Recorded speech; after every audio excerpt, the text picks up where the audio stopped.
What is going on, YouTube people? You know how they say the summer slowdown happens? Well, guess what? The bull run continues as everything is in the green, everything is going to the moon, and nothing is cooling down the Pokemon sealed market in the least. Today, we're going to do a little end of month recap looking at booster boxes, ETBs, PC ETBs, and a quick check in on Final Fantasy.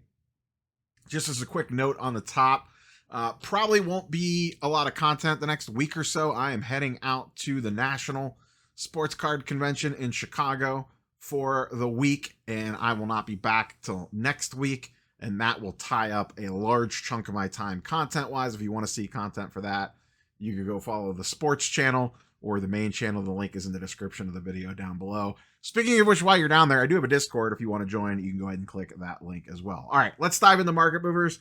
I've got to get this video recorded, up, packed, and get ready to go tomorrow morning. What we have broken down here over the market movers, I have price movements up. For a reminder, market movers pulls data from eBay. If you want to check out this pricing tool, the link to this is in the description below as well. I have this sorted by booster boxes, and then I have one page of all Sword and Shield, one page of Scarlet and Violet, and then we'll look at a couple of the specialty sets, both regular ETBs and PC ETBs. So, let's not bury the lead. Sword and Shield, everything is green. Literally the entire page, it's all green. Nothing is in the red. Everything is up to some degree or another. Now, a few of these are very small gains, like Vivid Voltage is barely up at all.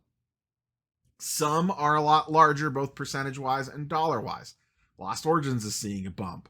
Fusion Strike saw another little bump up. Evolving Skies saw another little bump up. And reminder, the time frame that I am looking at here is over the last 30 days. So for the most part, the month of July. So Sword and Shield just keeps on chucking along. There just does not seem to be any slowdown at all for this. All this stuff's out of print, obviously. You're not getting any more of it coming to market. So it's just a matter of if the people holding on to the sealed do not cave if they have diamond hands and don't release it into the market. The price slowly keeps ticking on up. And as the price moves up, a few more people will release it into the market, so on and so forth. But Sword and Shield is a unstoppable monster. You can see here on the side, number of sales per box. I'm actually just kind of curious to see what the most... Evolving Skies, number one, has the most sales record. The most expensive box is selling the most. Not surprising. Brilliant Stars 2, Fusion Strike 3, Silver Tempest 4, all right in a line there. And then we actually have Vivid Voltage and Chilling Rain towards the top. So I'm surprised Vivid Voltage is that high, though it has seen a very slight tick up. The lowest selling one, Rebel Clash. Sword and Shield base, Darkness Ablaze, Astral Radiance are the lowest four. Not surprised there. Big drop off to Sword and Shield base and Rebel Clash, but interesting data there to say the least. But yeah, everything is going to the moon and back again. How about Sword and Shield? I'm sorry, how about Scarlet and Violet? Obviously, this stuff is still in print. A lot of stuff could still happen here. On this one, you see a lot of green. There is a little bit of red, and the greens aren't as much. The only box to really see significant movement is Destined Rivals. It is creeping up towards $300 a box very quickly. The demand for that set continues to be through the roof and back again. Paldea Evolved leveled up the month before. It has basically remained flat, even though there's all the fake news about reprint rumors out there. But everything else is basically just maintaining. You can see up 1%. That's like nothing. That's just market noise. Obsidian Flames up slightly, 5% here, 4% here. And then a few in the red. I don't put a lot of stock both in the green and on the reds of these little onesie, twosie percentage points. I'm not going to sweat those. Scarlet and Violet base down slightly, but still at $200 a box. So essentially flat to slightly up in the Scarlet and Violet era. And I think everyone is just holding their breath on what Pokemon Center is going to do in regards to reprints to the early sets from this block.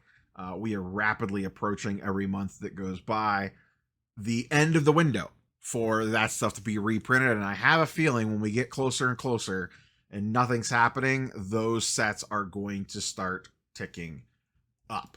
Let's take a quick peek at ETBs. I have PC ETBs and regular ETBs pulled up for a handful of the popular specialty sets. We're looking at 151, Prismatic, Paldean, Black and White, and Crown Zenith. And no surprise here, 151 PC ETB continues to be a monster. Up 23%, now a $700 ETB. Absolutely wild. Paldean Fates up to 300. I don't have any of those. I don't have any 151s. Crown Zenith up to 300. I do have a sealed case of those. 151 regular ETBs up to $250. Slight increase there. Prismatic Pokemon Center basically stayed flat. Paldean, even in the regular ETB, is up to almost $200 a pop now. Crown Zenith stayed flat. It saw its big level up in June. And then Black and White, no, not surprising, are in the red slightly as this is still trying to find itself. These are the PC ETBs sitting at around $135. And then the regular ETBs are sitting at about $80. Prismatic has also been flat. It's been getting reprinted left, right, and center. And basically, even with all the reprints coming in, it refuses to drop much below about $90 to $100 a ETB. These have been coming out left, right, and center. Another big wave seems to be hitting Sam's Club. So we'll see if that drives the price down any on those. But the market just kind of keeps gobbling it up. And the price is maintaining. One interesting thing to note that I did not call this out on the previous slides, but we'll go back and look at it real quick. Volume percentage change. So this is telling you month over month, like the previous 30-day period, how much it's either increased or decreased in regards to number of sales. And you look at these ETBs, all green. So more ETBs sold of all these sets in July over the last 30 days than the previous 30 days in June. If we look at Scarlet and Violet booster boxes, same thinking. Destined Rivals is down a little bit, not surprising. It got a huge bump up because of release. Everything else is in the green except Scarlet and Violet base, and Stellar Crown is down slightly. But everything else is up, and in some cases way up over the previous month. Let's look at Sword and Shield really quickly. Darkness Ablaze down slightly. Green, green, green, green. Even on Sword and Shield base. Red on Rebel Clash. Green, green, green. Green all across the board on Sword and Shield as well. It was Evolving Skies. Evolving Skies was up 51% change from June to July. So not only are prices maintaining / slowly creeping up, but the number of products getting sold, at least through eBay and the other associated channels on Market Movers, is increasing. Now, this is not pull TCG player data, but still, usually what happens on one, also happens on the other. Very quick check-in on Final Fantasy. Over the last 30 days, collector booster boxes are up 20%, now sitting at almost $1,400 a box. Collector Commander deck has been the disappointing one. Basically been stagnant since it came out in the low 700s. The regular Commander deck up almost 30% to 360 now. Seems wild that the Collector Commander has not taken off. And then play booster boxes are up to $225, a 10% increase on those. So Final Fantasy continues to churn out numbers left, right, and center. Extremely popular set and getting ripped like crazy. I have 3 boxes of that tucked away. So that is all I got for you, boys and girls. As always, curious for your thoughts and comments down below. Will this market ever slow down? Maybe I'll do a little TCG national report once I get back from Chicago. If there's a lot of TCG on the show floor, I'm actually curious to see how much is there. But I am off to Chicago. No videos planned on this channel until next week sometime, unless just something absolutely bonkers happens. I'll record from the hotel room.